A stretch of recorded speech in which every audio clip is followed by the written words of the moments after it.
नमस्कार, ओम शांति। बहुत बहुत स्वागत और अभिनंदन आप सभी का आज 3 जुलाई 2025 की मुरली चिट चैट में।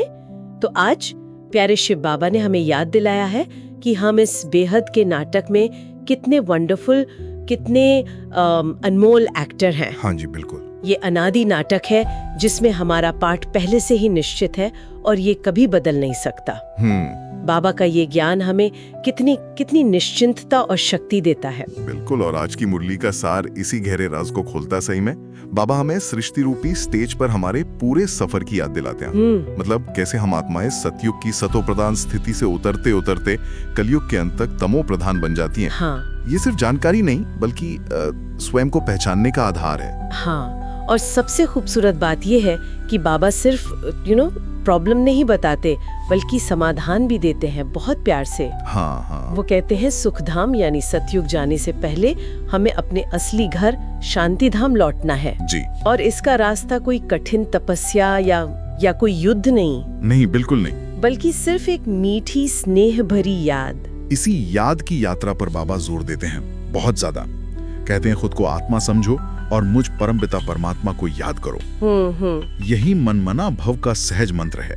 ये कोई बोझिल प्रक्रिया नहीं बल्कि बाप के प्यार में समाने का अनुभव है। अच्छा। बाबा स्पष्ट करते हैं कि इस याद से ही हम पावन बनेंगे, हमारे विकर्म विनाश होंगे। बाबा की ये बात दिल को छू जाती है। मुझे याद करो तो पावन बन जाएंगे। कितना सीधा, कितना सरल मार्ग है ना। लेकिन यहाँ एक गहरा पहलू भी है। बाबा हमें ज्ञान का तीसरा नेत्र देते हैं। हाँ, ये क्या है और कैसे काम करता है? देखिए, ये ज्ञान चक्षु हमें दूरादेशी बनाता है, मतलब दूर का देखने वाला। अच्छा। जैसे एक बीज में पूरे वृक्ष का ज्ञान समाया होता है ना। हाँ। इस तीसरे नेत्र से हमारी बुद्धि में मूल वतन, सूक्ष्म वतन से लेकर इस सारे सृष्टि चक्र के आदि, मध्य और अंत का राज वो स्पष्ट हो जाता है। पूरा का पूरा नक्शा। हाँ बिल्कुल। हम सिर्फ वर्तमान सीन को नहीं बल्कि पूरे नाटक को बेहद के नजरिए से देख पाते हैं। अच्छा। इससे होता ये है कि छोटी छोटी बातों का प्रभाव कम हो जाता है और हम शांत रह पाते हैं। ये समझना कि ड्रामा कितना एक्यूरेट है, हर पल निश्चित है, जरा भी फेरबदल नहीं हो सकता। बिल्कुल नहीं। ये सोच ही कितनी स्थिरता लाती है। हाँ, बाबा मिसाल देते हैं कि ये कोई दुनियावी नाटक नहीं जहाँ एक्टर बदल जाएं। हाँ। हम आत्माएं हैं अविनाशी एक्टर जो शरीर रूपी वस्त्र बदल बदल कर अपना अनादि पाठ बजा रही हैं। शरीर बदलते रहते हैं। हाँ, नाम, रूप, देश, काल सब बदलता है, पर एक्टर वो आत्मा वही है। वाह। और इस समझ को और पुख्ता करने के लिए बाबा 3 तरह के ज्ञान का फर्क समझाते हैं। अच्छा, बड़ा इंटरेस्टिंग है ये। अच्छा, कौन कौन से? एक है जिस्मानी पढ़ाई जो हम स्कूलों कॉलेजों में पढ़ते हैं। ठीक है। दूसरी है शास्त्रों की जानकारी जो भी एक प्रकार की आध्यात्मिक विद्या मानी जाती है। हाँ, जो पढ़ते हैं लोग। जी।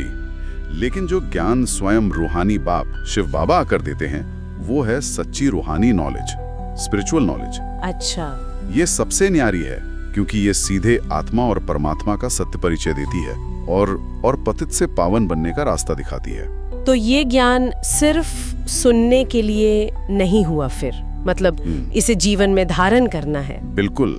इसके लिए बाबा पुरुषार्थ की युक्तियां भी बताते हैं, है ना? हाँ, बाबा बहुत प्यार से पुरुषार्थ का मार्ग दिखाते हैं। बहुत प्रैक्टिकल युक्तियां हैं। सुबह जल्दी उठकर एकांत में बाप को याद करना, ज्ञान का विचार सागर मंथन करना।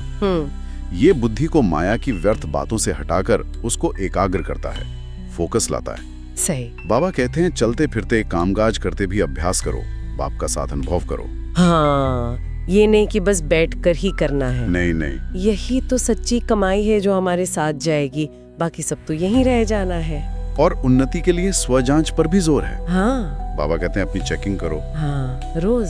हम कहाँ से चले थे, कहाँ तक पहुँचे हैं और बाप हमें क्या से क्या बना रहे हैं। हाँ, मतलब वो परिवर्तन देखना है। बिल्कुल, उस परिवर्तन की खुशी महसूस करनी है। हाँ जी। और पुरुषार्थ में कभी थकना नहीं है। बाबा कहते हैं मेहनत से ही ऊंची पद मिलेगा। सही बात है। और सबसे बड़ी गारंटी ये है कि हर आत्मा का बाप के वर्षे पर पूरा हक है। हाँ, ये बहुत बड़ी बात है। बाबा तो देने के लिए आए हैं, हमें सिर्फ लायक बनना है उस वर्षे को लेने के। तो आज की मुरली का सहारा अगर देखें तो यही है कि हम आत्माएं इस बेहद ड्रामा की मुख्य एक्टर है जी। हमारा पाठ निश्चित और कल्याणकारी है। बाप हमें फिर से पावन बना हमारे सत्युगी स्वराज्य का वर्षा दिलाने आए हैं। हाँ, और उसकी सहज विधि है पवित्रता और बाप की याद, मन मना भव। बिल्कुल।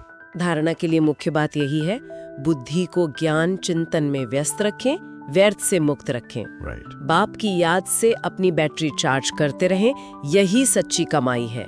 रोज चार्ज करनी है। हाँ। और साथ में बाबा का मधुरता का वरदान याद रखें। बहुत प्यारा वरदान है मधुरता का। हाँ, हमारी वाणी, हमारी दृष्टि इतनी मीठी हो कि कड़वी धरनी भी बदल जाए। हर सीन में राजी रहने का अभ्यास ही हमें राजयुक्त बनाएगा। मतलब बाबा के ड्रामा प्लान पर अटूट निश्चय पैदा करेगा, हर हाल में राजी। और चलिए आज इस विचार के साथ विदा लेते हैं, जब ये निश्चय पक्का हो कि ड्रामा अनादि अविनाशी है, हर सीन कल्याणकारी है और कुछ भी बदल नहीं सकता जी, तो क्या इस साक्षीपन के भाव से हमारा पुरुषार्थ और भी सहज, शक्तिशाली और प्रेम संपन्न नहीं हो जाएगा? यकीनन। हर कदम बाप के साथ अनुभव करते हुए। ओम शांति।